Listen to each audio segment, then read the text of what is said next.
জেনা করা তো দূরের কথা, জেনার নিকটবর্তী হতেই আল্লাহ রাব্বুল আলামিন নিষেধ করেছেন। আল্লাহ রাব্বুল আলামিন মহাগ্রন্থ আল কুরআনুল কারিমে বলেন, লা তাকরাবুজ জিনা ইন্নাহু কানা ফাহিশাতাও ওয়া সাআ সাবিলা।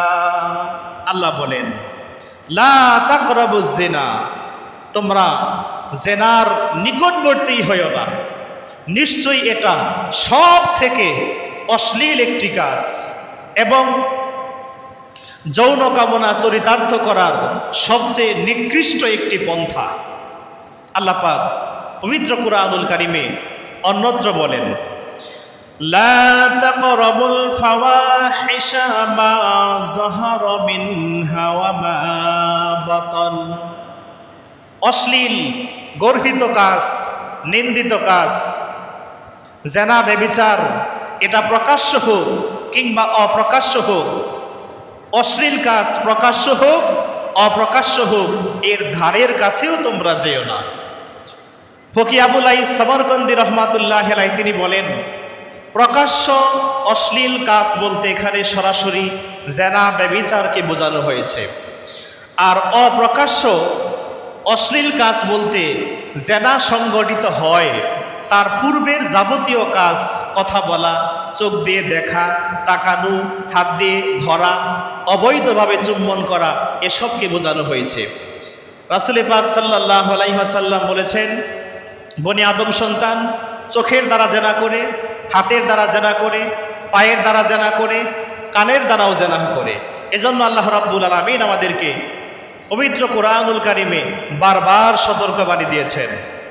আল্লাহ রাব্বুল আলামিন বলেন, কুল লিল মুমিনিনা ইয়াগুদ্দু মিন আবসারিহিম ওয়া ইয়াহফাজু ফুরুজাহুম যালিকা আযকা লাহুম ইন্নাল্লাহা খাবীরুম বিমা ইয়াসনাউন। আল্লাহ বলেন, হে রাসূল, আপনি ঈমানদার পুরুষদেরকে বলে দিন তারা যেন তাদের দৃষ্টিশক্তি নিম্নগামী করে এবং তারা যেন তাদের এই 3.5 হাত বডির মধ্যে গুরুত্বপূর্ণ অঙ্গ লজ্জাস্থান এইটার যেন হেফাজত করে। এটা আল্লাহ পুরুষদেরকে বলতে বলেছেন। অপরদিকে আল্লাহ রাব্বুল আলামিন একই কথা নবীকে বলতে বলেছেন, হে নবী, প্রিয় রাসূল, আপনি ঈমানদার নারীদেরকেও এই একই বার্তা দিয়ে দিন। ওয়া কুল্লিল মুমিনাতি ইয়াগুদ্দুনা মিন আবসারিহিন্না ওয়া ইয়াহফাজনা ফুরুজাহুন্না। হে রাসূল, আপনি ঈমানদার নারীদেরকে বলে দিন তারাও যেন পুরুষের ন্যায় তাদের দৃষ্টিকে নিম্নগামী করে এবং তারাও যেন তাদের লজ্জাস্থানের হেফাজত করে। কারণ জেনা সংগঠিত হওয়ার প্রধান হাতিয়ার হচ্ছে দৃষ্টি, চোখ দিয়ে তাকানো। এইটা জেনা, ব্যভিচার, সমকামিতা বলেন, অশ্লীলতা বলেন, যত ধরনের পাপাচার আছে সব কিছু সংগঠিত হওয়ার প্রধান হাতিয়ার হচ্ছে দৃষ্টি। এই জন্য আমাদের দৃষ্টির হেফাজত করতে হবে। এই যে জেনা, ব্যভিচার, এগুলো পরকীয়া শুধু কোরআনেই হারাম, কোরআনেই এটাকে মহাপাপ বলা হয়েছে এমন নয়। তামবিহুল গাফিলিন কিতাবে আবুল আইস সমরকন্দি রহমাতুল্লাহ আলাইহি তিনি লিখেছেন, তাওরাত, জবুর, ইনজিল এই তিনোটা আসমানি কিতাবেই পরকীয়া, জেনা, ব্যভিচার হারাম এবং মহাপাপ বলে সাব্যস্ত ছিল। হযরতে মূসা আলাইহিস সালাম তাওরাত কিতাবে যখন জেনা, ব্যভিচারের মারাত্মক অপরাধ সম্পর্কে তিনি পড়তে লাগলেন, দেখতে লাগলেন, আল্লাহ তাআলাকে প্রশ্ন করলেন, মাবুদ, যারা দুনিয়াতে জেনা, ব্যভিচার সংগঠিত করবে, পরকীয়া করবে, এদের শাস্তি কি?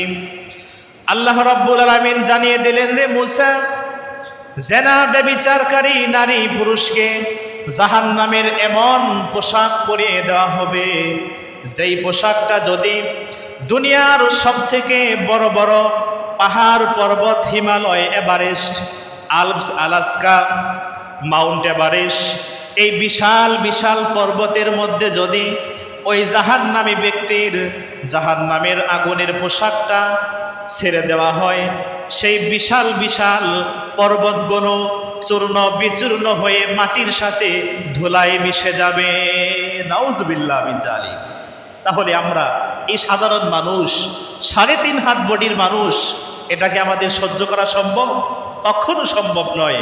এজন্য রাস্তাঘাটে চলতে ফিরতে সব সময় আমরা দৃষ্টিকে হারাম জিনিস থেকে ফেরানোর চেষ্টা করব। আল্লাহ রাব্বুল আলামিন আমাদেরকে তৌফিক দান করুক। সবাই বলুন আমিন।